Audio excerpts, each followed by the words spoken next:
Assalamualaikum warahmatullahi wabarakatuh. Kami mahasiswa dari Program Studi Manajemen Pendidikan Islam, Fakultas Tarbiyah dan Keguruan Universitas Islam Negeri Sunan Ampel, Surabaya. Kami dari kelompok 1 dengan mata kuliah Manajemen Proyek, dan di sini kami akan membahas tentang konsep proyek. Nah, sebelum itu, mari kita perkenalkan anggota kelompok kami dulu.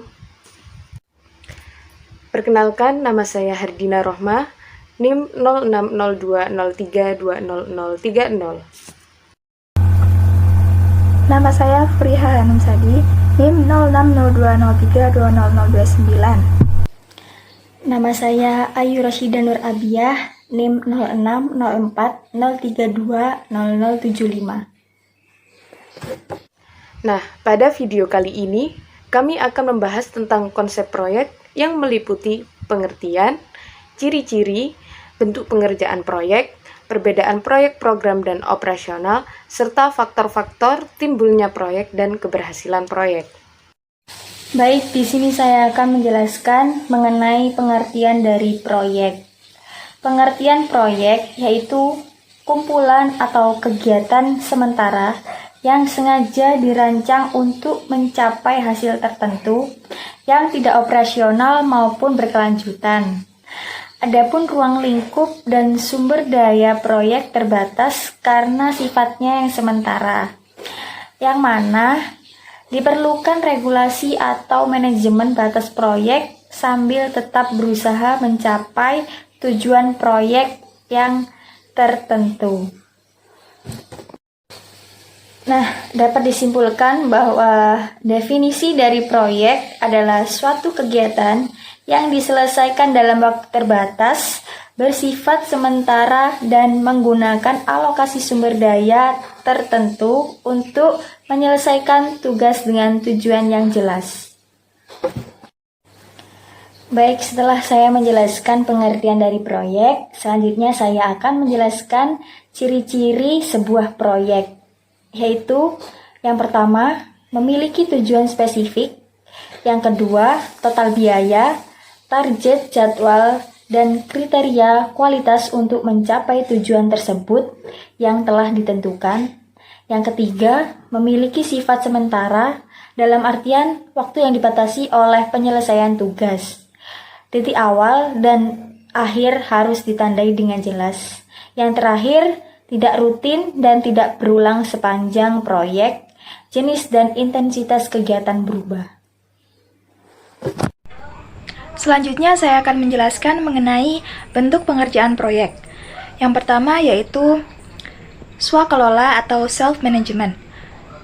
Sebuah proyek yang dilakukan atau dikelola oleh organisasi atau perusahaan itu sendiri disebut sebagai self-management.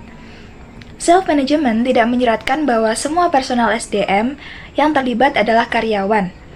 Hal ini dimungkinkan untuk mempekerjakan ahli untuk jangka waktu tertentu sebagai sumber daya untuk personal proyek.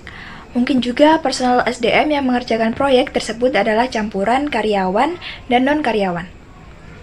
Organisasi atau perusahaan yang bersangkutan sudah pasti bertanggung jawab atas manajemen proyek. Yang kedua yaitu subkontrak. Pengerjaan proyek secara subkontrak pada dasarnya adalah proyek yang direncanakan. Artinya, suatu organisasi atau perusahaan dapat membuat atau memperoleh proyek, tetapi proyek tersebut didelegasikan kepada pihak lain, yaitu perusahaan atau konsultan lain. Ada kemungkinan proyek tersebut dilaksanakan atas nama perusahaan X, tetapi pelaksananya adalah perusahaan Y. Hal ini menunjukkan bahwa perusahaan X mensubkontrakan kepada perusahaan Y. Selanjutnya yaitu perbedaan proyek dan program atau operasional.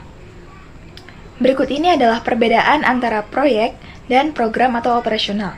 Yang pertama, kegiatan proyek, yaitu kegiatan yang memiliki pola dinamis atau non-linear. Kemudian siklus proyeknya relatif singkat. Sepanjang periode siklus proyek, intensitas kegiatan bervariasi atau naik dan turun. Selanjutnya, kegiatan harus diselesaikan dalam anggaran dan kerangka waktu yang ditetapkan. Terdiri dari berbagai kegiatan yang memerlukan berbagai disiplin ilmu, kebutuhan sumber daya bervariasi baik jenis maupun jumlahnya. Sedangkan kegiatan program atau operasional itu berulang dan rutin, kemudian siklus proyeknya memiliki jangka waktu yang panjang. Selama siklus proyek intensitas kegiatan relatif konstan, keterbatasan anggaran dan waktu, tidak terlalu banyak jenis kegiatan yang berbeda.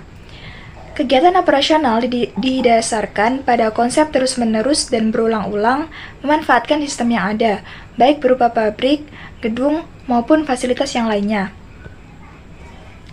Sedangkan kegiatan proyek bertujuan untuk mewujudkan atau membangun sistem yang terrealisasikan.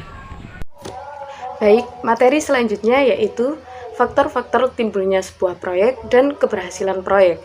Yang pertama yaitu faktor-faktor timbulnya sebuah proyek.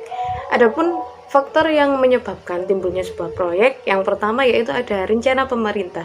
Sebuah proyek akan dihasilkan dari rencana pemerintah yang biasanya berupa kebijakan tertentu. Misalnya, pemerintah bermaksud mengekspor beras ke negara-negara yang kekurangan beras. Nah, dalam hal ini maka akan menghasilkan sebuah proyek.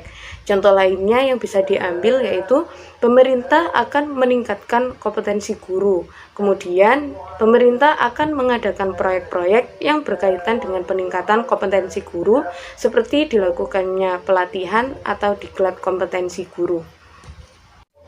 Yang kedua yaitu adanya permintaan pasar, misalnya ponsel atau konstruksi apartemen.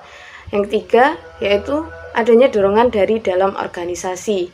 Misalnya, perusahaan membutuhkan sistem informasi keuangan, adanya kebijakan berpakaian berseragam untuk hari-hari tertentu. Dan yang keempat yaitu adanya kegiatan pengembangan dan penelitian. Selanjutnya yaitu faktor yang menyebabkan keberhasilan proyek. Adapun faktor-faktornya yaitu yang pertama ada administrasi proyek melalui mekanisme life cycle proyek. Yang kedua, melakukan pengecekan dan mengontrol jadwal, anggaran, kualitas, dan resiko proyek. Yang ketiga, menerapkan atau memadukan perlengkapan dan metode manajemen proyek untuk meningkatkan produktivitas, kinerja tim, dan komunikasi. Dan yang terakhir yaitu adanya komitmen manajemen. Baik, sekian video kali ini. Semoga dapat bermanfaat untuk kita semua. Terima kasih telah menonton. Sampai jumpa. Assalamualaikum warahmatullahi wabarakatuh.